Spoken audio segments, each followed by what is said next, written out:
ഇൻഡസ്ട്രിയിലായാലും ശരി, കൺസ്ട്രക്ഷൻ കമ്പനികളിലായാലും ശരി, height work വളരെ ഇമ്പോർട്ടൻ്റ് ആയിട്ടുള്ളൊരു കാര്യമാണ്. ഈ ഒരു ഹൈറ്റ് വർക്കിന് നമ്മൾ ബേസിക് ആയിട്ട് ചെയ്യുന്ന കാര്യമാണ് സ്കഫോൾഡിങ്. സ്കഫോൾഡിങ് വർക്ക് എന്ന് പറയുന്നത് ഹൈറ്റ് വർക്കിനെ സംബന്ധിച്ച് വളരെ ഇമ്പോർട്ടൻ്റ് ആയിട്ടുള്ള കാര്യമാണ്. സേഫ്റ്റിയുടെ ഒരു പാരാമീറ്റേഴ്സ് എടുക്കുകയാണെങ്കിൽ വളരെ ഇമ്പോർട്ടൻ്റ് ആയിട്ടുള്ള ഒരു കാര്യമാണ് സ്കഫോൾഡിങ് വർക്ക് എന്ന് പറയുന്നത്. അപ്പോൾ ഈ സ്കഫോൾഡിങ് വർക്ക് ചെയ്യുന്നതിനായിട്ട് ബേസിക് ആയിട്ടുള്ള ഒരു 8 അടിസ്ഥാനപരമായിട്ടുള്ള കാര്യങ്ങളാണ് ഞാൻ ഈ വീഡിയോസിലൂടെ നിങ്ങൾക്ക് എക്സ്പ്ലനേഷൻ ചെയ്യാൻ പോകുന്നത്. വീഡിയോ മാക്സിമം പൂർണ്ണമായിട്ടും കാണാൻ നോക്കുക. കണ്ടു കഴിഞ്ഞാൽ മാത്രമേ നിങ്ങൾക്ക് ഒരു ബേസിക് ആയിട്ടുള്ള ഒരു നല്ലൊരു ഐഡിയ കിട്ടും. ഒരു സ്കഫോൾഡിങ് കൺസ്ട്രക്ഷൻ ചെയ്യുന്ന സമയത്ത് എന്തൊക്കെയാണ് അവിടെ നമ്മൾ ബേസിക് ആയിട്ട് നമ്മൾ പഠിക്കേണ്ട കാര്യങ്ങൾ, അറിഞ്ഞിരിക്കേണ്ട കാര്യങ്ങൾ, ഈ കാര്യങ്ങളെക്കുറിച്ചുള്ള 8 പ്രധാനപ്പെട്ട പോയിന്റ്സുകളാണ് ഞാൻ ഈ വീഡിയോയിലൂടെ കാണാൻ ശ്രമിക്കുന്നത്. ആദ്യമേ തന്നെ ആ സ്കഫോൾഡിങ് വർക്ക് സ്റ്റാർട്ട് ചെയ്യുന്നതിന് മുൻപായി അതിന് പ്രോപ്പറായിട്ട് ആരൊക്കെയാണോ ആ സ്കഫോൾഡിങ് വർക്ക് ചെയ്യാൻ പോകുന്നത് അവർക്ക് പ്രോപ്പറായിട്ടുള്ള ട്രെയിനിങ് കൊടുത്ത ശേഷം മാത്രമേ ആ സ്കഫോൾഡിങ് വർക്ക് സ്റ്റാർട്ട് ചെയ്യാവൂ. ആ സ്കഫോൾഡിങ് വർക്കിന് എന്തൊക്കെ റിസ്ക് വരാം അതിനെക്കുറിച്ചിട്ടുള്ള കാര്യങ്ങളെല്ലാം തന്നെ ആ തൊഴിലാളികൾക്ക് ക്ലിയർ ആയിട്ടുള്ള ഇൻസ്ട്രക്ഷൻ കൊടുത്തിട്ട് വേണം നമ്മൾ ആ വർക്ക് സ്റ്റാർട്ട് ചെയ്യാനായിട്ട്. രണ്ടാമതായിട്ട് ആ സ്കഫോൾഡിങ് വർക്ക് ചെയ്യുന്നതിന് മുമ്പ് എന്തൊക്കെയാണ് ഇൻസ്ട്രക്ഷൻ, നമ്മൾ എവിടെയാണത് വർക്ക് ചെയ്യുന്നത്, അപ്പോൾ ഏത് രീതിയിൽ അത് വർക്ക് ചെയ്യണം, ആ ഒരു പെർമിറ്റ് സിസ്റ്റം അവിടെ ഉണ്ടായിരിക്കും. സ്കഫോൾഡിങ്ങിൻ്റെ ഒരു പെർമിറ്റ് സിസ്റ്റത്തിൽ ക്ലിയർ ആയിട്ട് പറഞ്ഞിരിക്കും എന്തൊക്കെ കാര്യങ്ങൾ ഫോളോ അപ്പ് ചെയ്യണം എന്നുള്ള കാര്യം. ആ കാര്യങ്ങളെല്ലാം തന്നെ ആ മെമ്പേഴ്സിന് എല്ലാവർക്കും തന്നെ ആ ക്ലിയർ ആയിട്ടുള്ള ഇൻസ്ട്രക്ഷൻ കൊടുത്തിട്ട് വേണം നമ്മൾ ആ വർക്ക് സ്റ്റാർട്ട് ചെയ്യാനായിട്ട്.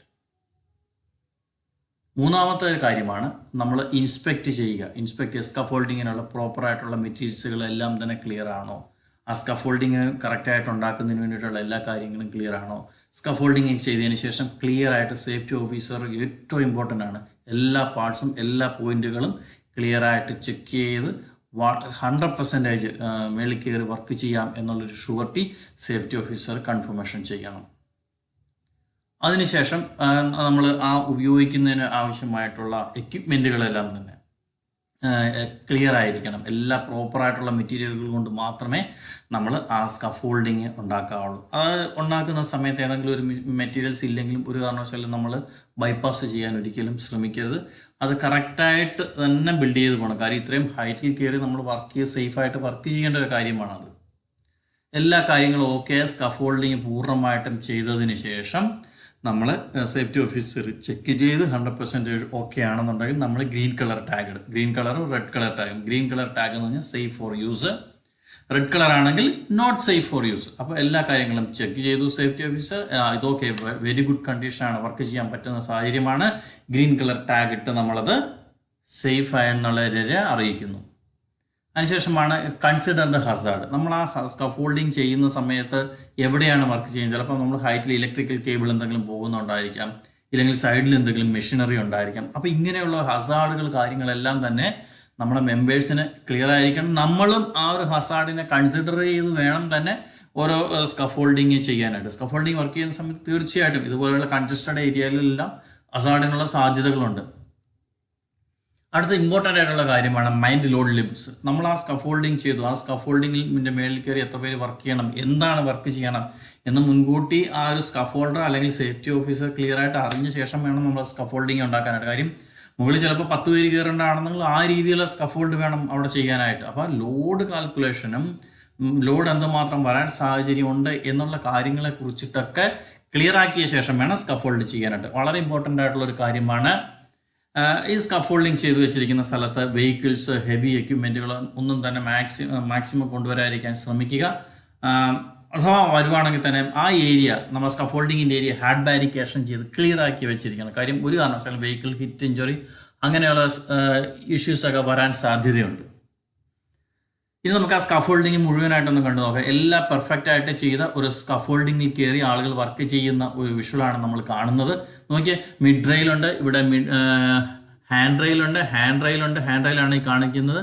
ഹാൻഡ് റെയിലുണ്ട്, മിഡ് റെയിലുണ്ട്, ടോയ് ബോർഡ് എന്തിനാണ്, എന്തെങ്കിലും മെറ്റീരിയൽസ് അവിടെ നിങ്ങൾ താഴ്ത്ത് വിടാനുള്ള സാധ്യത ഉണ്ടെന്നുണ്ടെങ്കിൽ അതിനെ പ്രൊട്ടക്ട് ചെയ്യുന്നതിന് വേണ്ടിയിട്ടാണ് ആ മിഡ് റെയിൽ നമ്മൾ യൂസ് ചെയ്യുന്നത്.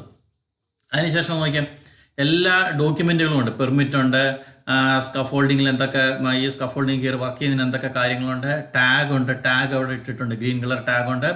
സ്കഫോൾഡിങ്ങിൻ്റെ പെർമിറ്റ് ഉണ്ട്.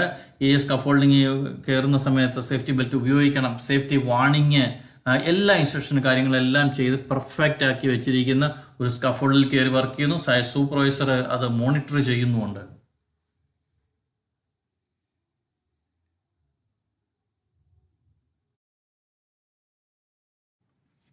യെസ്, നമ്മളിപ്പോൾ സ്കഫോൾഡ് എങ്ങനെ ചെയ്യണം, എന്തൊക്കെയാണ് അതിൻ്റെ അകത്ത് ബേസിക്കായിട്ട് നമ്മൾ ശ്രദ്ധിക്കേണ്ട കാര്യങ്ങൾ, ഇതിനെക്കുറിച്ചെല്ലാം നമ്മൾ ബേസിക്കായിട്ടുള്ള കാര്യങ്ങളെക്കുറിച്ചെല്ലാം നമ്മൾ എക്സ്പ്ലനേഷൻ ചെയ്തു അല്ലേ.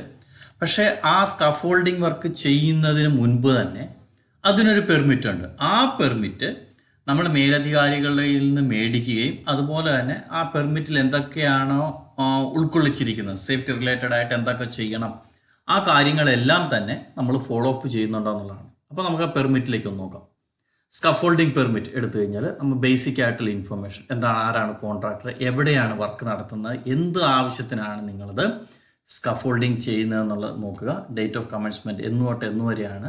പെർമിറ്റ് ഡിപ്പെൻഡ്സ് അപ്പോൺ വർക്കിനെ നമ്മൾ അത്രയും സമയത്തേക്ക് നമുക്ക് അത് അനുവദിക്കും. അതിനുശേഷം ആ സ്കഫോൾഡിങ് പെർമിറ്റ് ചെയ്യുന്ന സമയത്ത് ശ്രദ്ധിക്കേണ്ട കുറച്ച് കാര്യങ്ങളെ കുറിച്ചിട്ട് അവിടെ പറയുന്നുണ്ട്. റിസ്ക് അസസ്മെൻറ്റ് സൈറ്റിൽ അവൈലബിൾ ആണോ എന്ന് ചോദിക്കുന്നു. അടുത്തത് കണ്ടക്ട് MSRA SWP. MSRA എന്ന് പറയുന്നത് method statement, risk assessment, safe working procedure, ഇത്രയും കാര്യങ്ങൾ നമ്മൾ കണ്ടക്ട് ചെയ്തിട്ടുണ്ടോ, ലേബറിൻ്റെ അടുത്ത് കണ്ടക്ട് ചെയ്തിട്ടുണ്ടോ എന്നുള്ളതാണ് ചോദിക്കുന്നത്. അതിനുശേഷം JS brief, job safety analysis അല്ലെങ്കിൽ ജോബ് ഹസാർഡ് അനാലിസിസ് എന്ന് ചില സ്ഥലത്ത് പറയും. അപ്പോൾ അങ്ങനെയുള്ള എല്ലാ പാരാമീറ്റേഴ്സും അവിടെ വന്നിട്ടുണ്ടോ ഇല്ലയോ എന്നുള്ള കാര്യങ്ങൾ അവിടെ ഉണ്ടെങ്കിലുണ്ട്, ഇല്ലെങ്കിൽ ഇല്ല. എല്ലാം ഉണ്ടെങ്കിൽ മാത്രമേ ആക്ച്വലി നമ്മൾ വർക്ക് പെർമിഷൻ അവിടെ സൈൻ ചെയ്ത് തരത്തുള്ളൂ മേലധികാരികൾ. അപ്പോൾ ഇത്രയും കാര്യങ്ങൾ അവിടെ ഉണ്ടോ ഇല്ലയോ എന്നുള്ള കാര്യങ്ങൾ നമ്മൾ ക്ലിയർ ചെയ്ത ശേഷം ആരാണോ അവിടെ ആപ്ലിക്കേഷൻ ഫില്ല് ചെയ്യുന്നു അത് നമ്മൾ ക്ലിയർ ചെയ്യുന്നു. അതിനുശേഷം സേഫ്റ്റി പേഴ്സണെ കൊണ്ടും സൈൻ ചെയ്യിച്ച് മേടിക്കുന്നു. പിന്നീട് അതിനുശേഷം നമ്മളുടെ ഹെഡ് ഓഫീസ്, അതായത് നമ്മുടെ ക്ലയൻ്റ് ആരാണ് അവരുടെ കയ്യിൽ നിന്ന് എല്ലാ കാര്യങ്ങളും ഈ മേൽ പറഞ്ഞ കാര്യങ്ങളെല്ലാം ഈ പറഞ്ഞ കാര്യങ്ങളെല്ലാം അവിടെ വന്നിട്ടുണ്ട് എങ്കിൽ അതിൻ്റെ മേലധികാരികൾ സൈൻ ചെയ്യണം. അതിനുശേഷം പ്രൊജക്ട് മാനേജർ അല്ലെങ്കിൽ സൈറ്റ് മാനേജർ കയ്യിൽ നിന്ന് സൈൻ ചെയ്ത് മേടിക്കുന്നു. ഇനി നമ്മൾ എന്തെങ്കിലും നൈറ്റ് വർക്കോ എന്തെങ്കിലും വേറെ എന്തെങ്കിലും സ്പെഷ്യൽ ആക്ടിവിറ്റീസ് അവിടെ വരുന്നുണ്ടെങ്കിൽ ഈ നമ്മൾ സ്റ്റേജ് 4 നമ്മളത് മെൻഷൻ ചെയ്യും. ഇത്രയും സ്ഥലത്ത് നമ്മളത് മെൻഷൻ ചെയ്യും. അതിനുശേഷം കോൺട്രാക്ടർക്ക് വർക്കുകളെല്ലാം കഴിഞ്ഞു. അതിനുശേഷം നമ്മൾ വർക്ക് ഫിനിഷ് ചെയ്തതിന് ശേഷം ആ ഒരു ഇൻഫർമേഷൻ നമ്മൾ ഒഫീഷ്യലായിട്ട് നമ്മൾ അനൗൺസ് ചെയ്യുന്നു. ആ കോൺട്രാക്ടർ അനൗൺസ് ചെയ്യുന്നു ഈ വർക്ക് കംപ്ലീഷൻ ചെയ്തു, ക്ലയൻറ്റും അത് അപ്രൂവൽ ചെയ്ത് ഫിനിഷ് ചെയ്യുന്നു.